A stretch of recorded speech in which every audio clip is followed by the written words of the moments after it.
Hi, I'm Jono. My team and I looked into LibreELEC, OSMC, and Xbian, and Al is on the voiceover. All three of these exist because someone looked at a single board computer sitting on a desk and decided it should be a television. Same hardware, same media software running on all of them, same basic promise that your files play on your screen without paying a monthly subscription to someone else's cloud. But one of them made the entire operating system read-only. You cannot install software on it, you cannot modify system files, you cannot break it, and you cannot extend it. The second is a full Linux distribution run almost entirely by a single developer whose commercial hardware sales fund the project. Without those sales, he has said publicly, the project would not exist. The third fits on a 2 GB card, ships with a rolling release model that never requires reinstallation, and has had one tracked community mention compared to 66 for the first. 3 tools with the same job and completely different ideas about how much control you should have over a box that plays video. LibreELEC started in March 2016 as a fork of an older project called OpenELEC. The name stands for Libre Embedded Linux Entertainment Center, and the philosophy is brutally simple. Strip everything out of the operating system except what the media software needs to run. Boot directly into the interface. Make the system partition read-only using a compressed file system format so nothing can corrupt it, nothing can modify it, and nothing can accumulate over time to slow it down. That read-only decision defines everything about the experience. Updates replace the entire system image in one atomic operation. Either the update works or the old version stays. There is no package manager. You cannot install additional software through the terminal. You cannot run a web server alongside your media center. You cannot run a media server for other devices. The only flexibility comes through add-ons within the media software itself and a container runtime available as an official extension. The performance advantage is real and measurable. Boot times on current hardware run around 20 to 25 seconds to a usable interface. Idle memory sits between 200 and 300 megabytes. The system partition is roughly 230 megabytes compressed. Developers have described performance on the latest single-board computer as comparable to entry-level desktop hardware, which is a significant claim for a device that costs a fraction of the price. Hardware support is the broadest in this category. Beyond single-board computers, it runs on generic desktop and laptop hardware, multiple chip families from different manufacturers, and had stable images for the latest board within months of its announcement. Development is active, transparent, and volunteer-driven, with no commercial backing. The community is the largest of the three by a wide margin, which matters when something goes wrong and you need help at 2 in the morning. OSMC began life as a project called RaspBMC back in 2012, making it the oldest of the three. It was renamed in 2014 and has been maintained primarily by a single developer, Sam Nazarko, ever since. The architecture is fundamentally different from the read-only approach. This is a full Debian-based operating system with a writable file system. The media software is the front end, but underneath it you have a complete Linux distribution with a package manager, full terminal access, and the ability to install anything from the standard repositories. That flexibility is the entire selling point. Want to run a media server alongside your media center so other devices in the house can stream from the same library. Install it. Want a web server for home automation. Install it. Want to contribute changes back to the project because the license encourages it. Modify any file you need. An app store provides curated software installations for common editions without touching the command line. The funding model is unusual and worth understanding.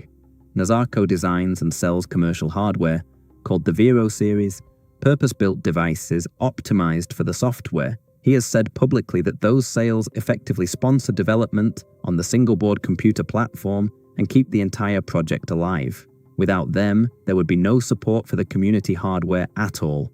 That is an honest statement about how open-source projects sustain themselves, and it means the project's survival is tied to one person's ability to sell enough units. The single-developer bottleneck is visible in the hardware support timeline. The latest single-board computer was announced in September 2023. LibreELEC had development images within days.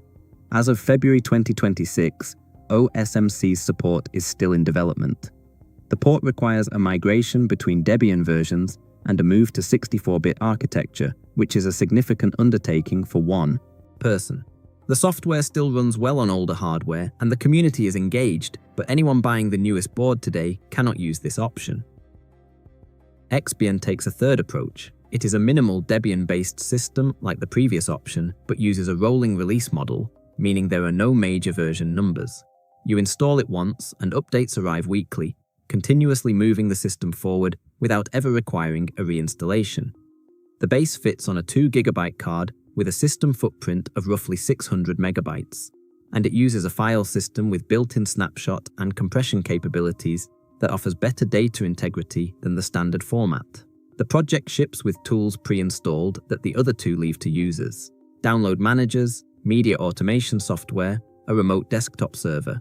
It was designed for people who want to tinker, who want a writable system smaller than a full distribution, and who want the latest software features before they reach stable releases elsewhere.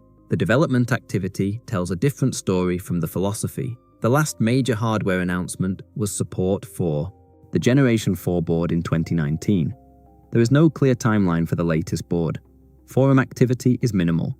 Community tracking shows 1 mention compared to 66 for the leading option.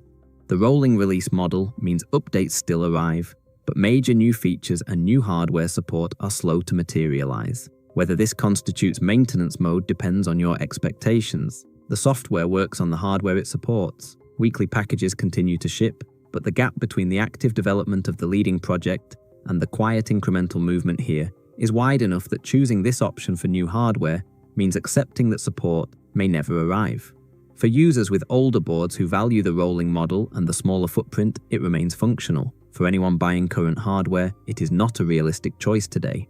If the box exists to play media and nothing else, LibreELEC is the answer for the majority of users. Fastest boot, lowest memory footprint, broadest hardware support, largest community, most active development, and a read-only system that cannot corrupt itself. The trade-off is absolute. You get stability and performance in exchange for giving up the ability to install anything beyond the media software and its add-ons. If that sounds like a limitation you will never think about, it is the right choice. If the box needs to do more than play media, OSMC is the only option here, with a full operating system underneath. Run additional servers, install arbitrary software, modify any configuration file, contribute changes back to the project.